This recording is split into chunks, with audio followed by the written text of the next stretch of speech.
ও ফেরেশতারা, আমার বান্দাগুলো যারা জান্নাতে যাওয়ার তারা জান্নাতে চলে গিয়েছে নাকি? ফেরেশতারা বলবে, আল্লাহ সবাইকে জান্নাতে দিয়েছি, কারোর সাথে আমরা কার্পণ্যতা বোধ করি নাই। যারা জান্নাত পাওয়ার যোগ্য সবাইকে জান্নাত দিয়েছি। আল্লাহ বলবেন, বাকি বান্দাদেরকে কি করেছো? তখন বলবে যে, আল্লাহ তাদেরকে তো জাহান্নামের মধ্যে রাখা হয়েছে। এবার আল্লাহ তাআলা বলবেন, তাদেরকে জাহান্নামে দিয়েছো, আমি আল্লাহ তাআলা তো তাদেরকে জাহান্নামে দেওয়ার জন্য পাঠাই নাই।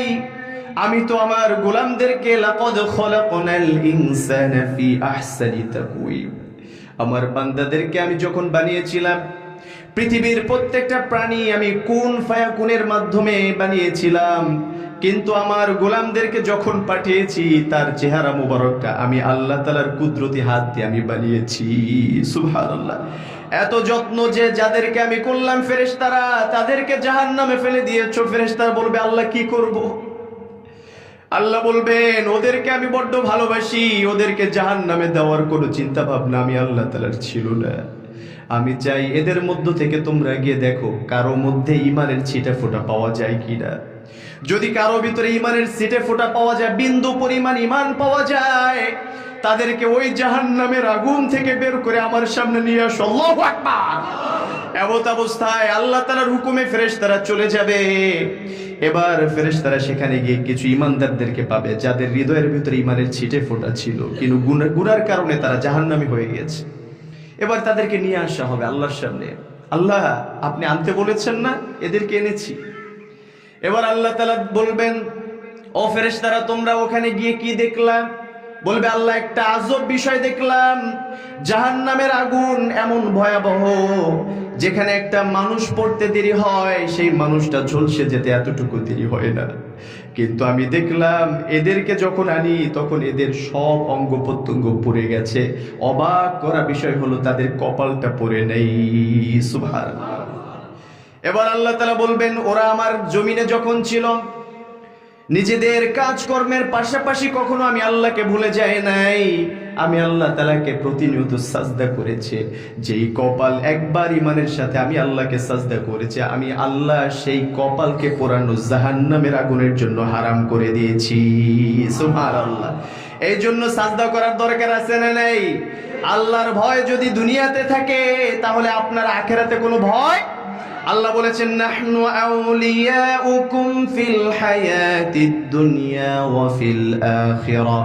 দুনিয়াতে যদি কোনো ব্যক্তি আমাকে না ভুলে বন্ধু বানিয়ে নিতে পারে, আমি আল্লাহ তাআলা দুনিয়া আখিরাত উভয় জগতে আমি আমার বান্দাদের বন্ধু হয়ে যাই। সুবহানাল্লাহ। আমাদের প্রভু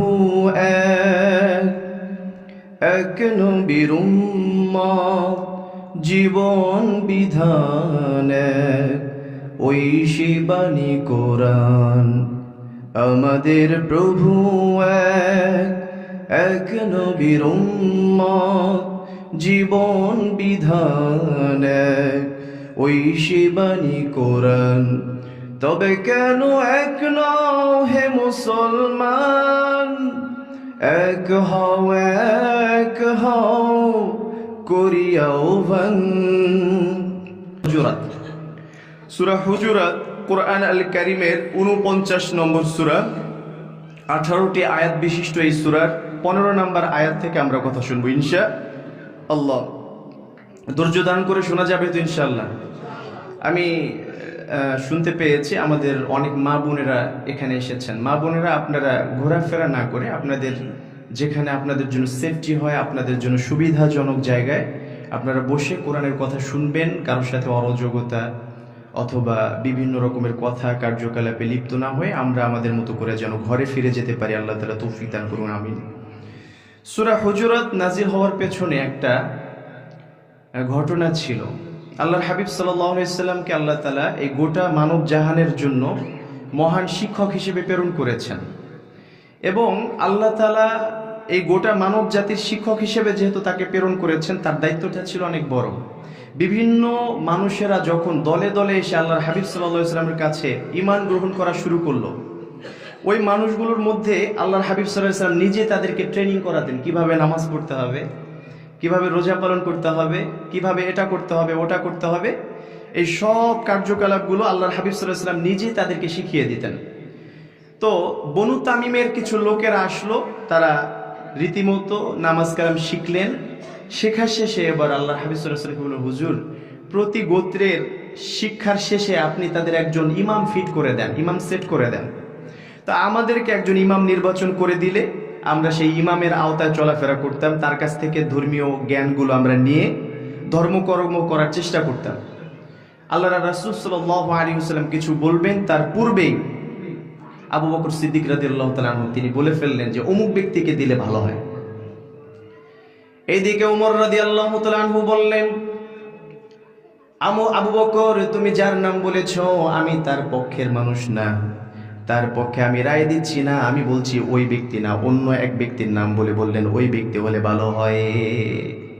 দুইজনের মধ্যে এই ব্যক্তির সাপোর্ট একজন বলেন, আরেক ব্যক্তির সম্পর্কে আরেকজন বলেন। এই কথা বলতে বলতে আস্তে আস্তে করে তাদের আওয়াজটা বুলন্দ হওয়া শুরু করলো। এইদিকে আল্লাহ রাসূল সাল্লাল্লাহু আলাইহি ওয়াসাল্লাম সামনে বসে আছেন। নবীজির তরফ থেকে কোনো কিছু বলার পূর্বেই আবু বকর এবং ওমর রাদিয়াল্লাহু তাআলা আনহুমা যখন বাকবিতণ্ডার মধ্যে চলে গেলেন, আল্লাহ রাসূল সাল্লাল্লাহু আলাইহি ওয়াসাল্লামের সাথে বেয়াদবি নাম হয়ে যায়, এই জন্য আল্লাহ তাআলা নিজেই বললেন, ইয়া আইয়ুহাল্লাযীনা আমানু লা তারফাউ আসওয়াতাকুম ফাওকা সাওতিন নবী। ঈমানদাররা, যদি ঈমানকে ঠেকাতে চাও তাহলে অবশ্যই অবশ্যই আমার রাসূলের সামনে যখন কথা বলবা নিজেদের লাগাম টেনে কথা বলবা, রাসূলের সামনে রাসূলের আওয়াজের উপরে যেন তোমাদের আওয়াজটা উঠে না যায়। সুবহানাল্লাহ।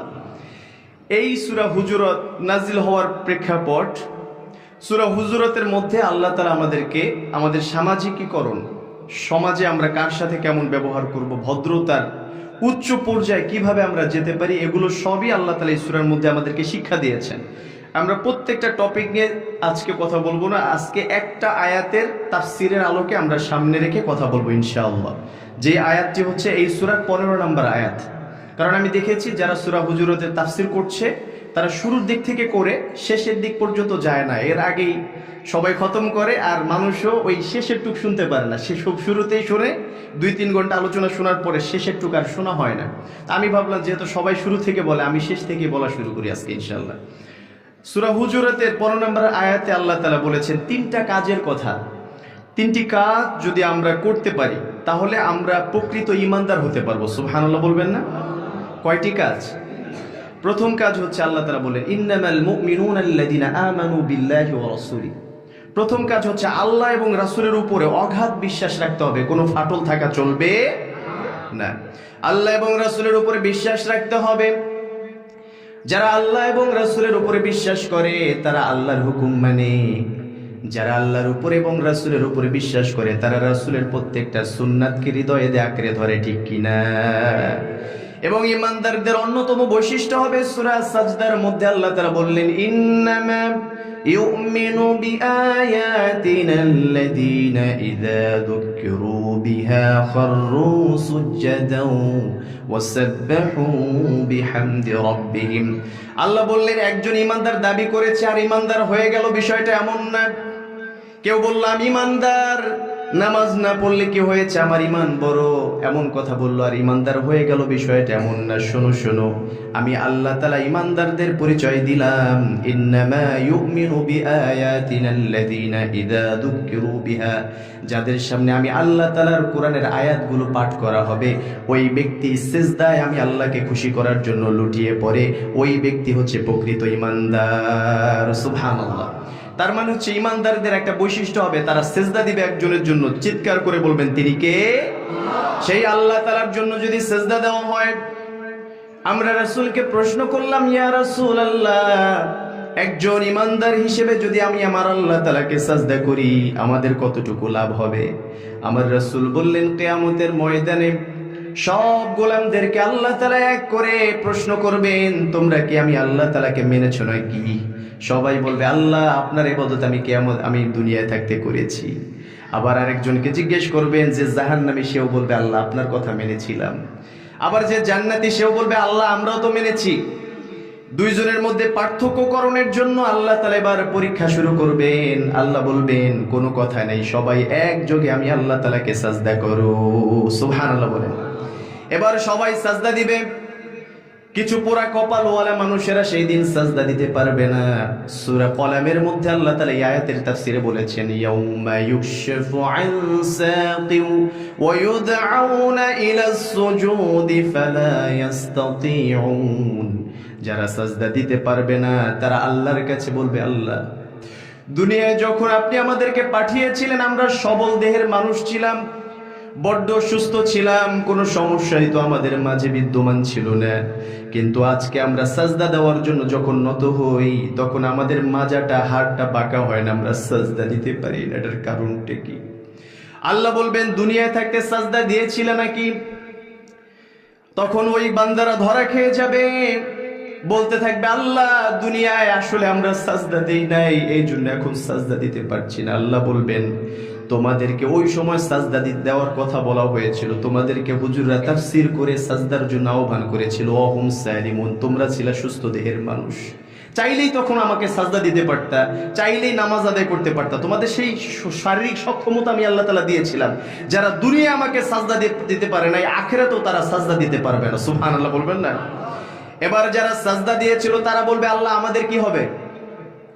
তখন আল্লাহ তাআলা তাদের উপরে রহমতের দৃষ্টিতে দিয়ে তাকাবেন এবং বলবেন, আজকে যারা আমাকে সাজদা দিয়েছে তারা প্রকৃত ঈমানদার, যারা দুনিয়ায় সাজদা দিবে তারা কিয়ামতে খুব সহজেই আল্লাহকে সাজদা দিতে পারবে এবং জান্নাতের ভিতরে চলে যাবে। সুবহানাল্লাহ। তার মানে আজকে যারা ঈশার নামাজ আদায় করেছি আমরা, আমাদের জন্য সুখবর নাকি দুঃসংবাদ? সুখবর। এবং এই সুখবরটা আমাদের বজায় রাখতে হবে। প্রতিনিয়ত যদি আপনি আপনার কাজের জায়গা থেকে যদি একটু ফুরসাত নিয়ে, একটু সুযোগ নিয়ে আল্লাহর হকটা প্রতিনিয়ত আদায় করতে পারেন, দুনিয়াতে বাঁচবেন আর কয়দিন। আমরা এই যে আমাদের এখানে যারা আছে অনেকেই 40 বছরের উপর উঠে গেছে না? 40 বছর হয়ে গিয়েছে, যদি ধরে নিলাম 60 বছরও বাঁচি, এই পৃথিবীর মাটিতে আমরা আছি আর মাত্র 20 বছর। কি বলেন আপনারা? অনেকে আছে 20 মিনিট আছি কিনা বলতে পারি না। হতে পারে না এমনটা? আল্লাহ তাআলা বলেছেন, যদি দুনিয়ায় থাকতে এই সামান্য সময় আমার জন্য সাজদা করতে পারো তাহলে কিয়ামতের ময়দানে তোমাদের জিম্মাদারি তো আমি আল্লাহ তাআলা নিজে নিয়ে তোমাদেরকে পার করে দিব। আমার রাসূল বললেন, সীমাহুম ফি উজুহিহিম মিন আথারিস সুজুদ। যারা সাজদা করে তাদের কপালের মধ্যে আল্লাহ তাআলা একটা চিহ্ন দিয়ে দেয়। দেখবেন অনেক দিন সাজদা দেওয়ার কারণে কপালের ভিতরে একটা দাগ পড়ে যায়, এমনটা হয় না? এই দাগ পড়ার বিষয়টা নিয়ে রাসূল সাল্লাল্লাহু আলাইহি ওয়াসাল্লাম বর্ণনা করলেন, কিয়ামতের ময়দানে জান্নাতীদেরকে জান্নাতে দিয়ে দেওয়া হবে, জাহান্নামীদেরকে জাহান্নামে। এবার আল্লাহ তাআলা ফেরেশতাদেরকে ডাকবেন, ও ফেরেশতারা, আমার বান্দাগুলো যারা জান্নাতে যাওয়ার তারা জান্নাতে চলে গিয়েছে নাকি? ফেরেশতারা বলবে, আল্লাহ সবাইকে জান্নাতে দিয়েছি, কারোর সাথে আমরা কার্পণ্যতা বোধ করি নাই, যারা জান্নাত পাওয়ার যোগ্য সবাইকে জান্নাত দিয়েছি। আল্লাহ বলবেন, বাকি বান্দাদেরকে কি করেছো? তখন বলবে যে, আল্লাহ তাদেরকে তো জাহান্নামের মধ্যে রাখা হয়েছে। এবার আল্লাহ তাআলা বলবেন, তাদেরকে জাহান্নামে দিয়েছো, আমি আল্লাহ তাআলা তো তাদেরকে জাহান্নামে দেওয়ার জন্য পাঠাই নাই, আমি তো আমার গোলামদেরকে লাকাদ খলাকনাল ইনসানা ফি আহসানি তাকওয়িম, আমার বান্দাদেরকে আমি যখন বানিয়েছিলাম, পৃথিবীর প্রত্যেকটা প্রাণী আমি কুন ফায়াকুনের মাধ্যমে বানিয়েছিলাম, কিন্তু আমার গোলামদেরকে যখন পাঠিয়েছি তার চেহারা মোবারকটা আমি আল্লাহ তাআলার কুদরতি হাত দিয়ে আমি বানিয়েছি। সুবহানাল্লাহ। এত যত্ন যে যাদেরকে আমি করলাম ফেরেশতারা তাদেরকে জাহান্নামে ফেলে দিয়েছো। ফেরেশতারা বলবে, আল্লাহ কি করব? আল্লাহ বলবেন, ওদেরকে আমি বড্ড ভালোবাসি, ওদেরকে জাহান্নামে দেওয়ার কোনো চিন্তা ভাবনা আমি আল্লাহ তাআলার ছিল না। আমি চাই এদের মধ্য থেকে তোমরা গিয়ে দেখো কারো মধ্যে ঈমানের ছিটে ফোঁটা পাওয়া যায় কিনা। যদি কারো ভিতরে ঈমানের ছিটে ফোঁটা পাওয়া যায়, বিন্দু পরিমাণ ঈমান পাওয়া যায়, তাদেরকে ওই জাহান্নামের আগুন থেকে বের করে আমার সামনে নিয়ে আসো। আল্লাহু আকবার। এমত অবস্থায় আল্লাহ তাআলার হুকুমে ফেরেশতারা চলে যাবে। এবার ফেরেশতারা সেখানে গিয়ে কিছু ঈমানদারদেরকে পাবে যাদের হৃদয়ের ভিতরে ঈমানের ছিটে ফোঁটা ছিল, কিন্তু গুনার কারণে তারা জাহান্নামী হয়ে গিয়েছে। এবার তাদেরকে নিয়ে আসা হবে আল্লাহর সামনে। আল্লাহ আপনি আনতে বলেছেন না, এদেরকে এনেছি। এবার আল্লাহ তাআলা বলবেন, ও ফেরেশতারা তোমরা ওখানে গিয়ে কি দেখলাম? বলবে, আল্লাহ একটা আজব বিষয় দেখলাম, জাহান্নামের আগুন এমন ভয়াবহ যেখানে একটা মানুষ পড়তে দেরি হয় সেই মানুষটা ঝলসে যেতে এতটুকু দেরি হয় না, কিন্তু আমি দেখলাম এদেরকে যখন আনি তখন এদের সব অঙ্গ প্রত্যঙ্গ পুড়ে গেছে। অবাক করা বিষয় হলো তাদের কপালটা পড়ে নেই। সুবহানাল্লাহ। এবার আল্লাহ তাআলা বলবেন, ওরা আমার জমিনে যখন ছিল নিজেদের কাজকর্মের পাশাপাশি কখনো আমি আল্লাহকে ভুলে যাই নাই। আমি আল্লাহ তাআলাকে প্রতিনিয়ত সাজদা করেছে। যেই কপাল একবার ইমানের সাথে আমি আল্লাহকে সাজদা করেছে, আমি আল্লাহ সেই কপালকে পোড়ানো জাহান্নামের আগুনের জন্য হারাম করে দিয়েছি। সুবহানাল্লাহ। এই জন্য সাজদা করার দরকার আছে না নাই? আল্লাহর ভয় যদি দুনিয়াতে থাকে তাহলে আপনার আখিরাতে কোনো ভয়। আল্লাহ বলেছেন, নাহনু আউলিয়াউকুম ফিল হায়াতিদ দুনিয়া ওয়া ফিল আখিরাহ। দুনিয়াতে যদি কোনো ব্যক্তি আমাকে না ভুলে বন্ধু বানিয়ে নিতে পারে, আমি আল্লাহ তাআলা দুনিয়া আখিরাত উভয় জগতে আমি আমার বান্দাদের বন্ধু হয়ে যাই। সুবহানাল্লাহ।